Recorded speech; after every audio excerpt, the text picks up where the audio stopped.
ট্রেনের ধাক্কায় মৃত্যু হল এক মাঝবয়সী যুবকের। ঘটনাটি ঘটেছে কালিয়াগঞ্জ শহরের সুকান্ত মোড় রেলগেট সংলগ্ন এলাকায়।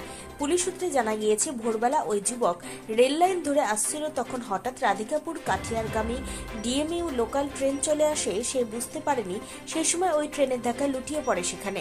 ঘটনার খবর পেয়ে ছুটে আসে রেল পুলিশ ও কালিয়াগঞ্জ থানার পুলিশ। এসে স্থানীয়দের সাহায্যে তাকে কালিয়াগঞ্জ হাসপাতালে নিয়ে গেলে কর্তব্যরত চিকিৎসক মৃত বলে ঘোষণা করে।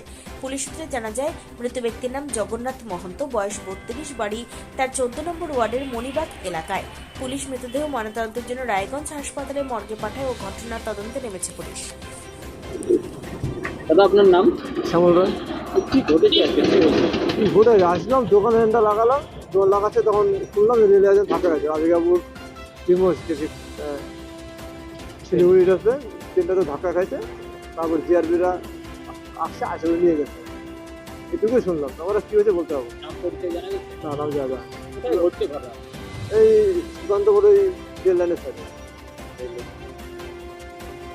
নিজস্ব সংবাদদাতা, খবর কালিয়াগঞ্জ।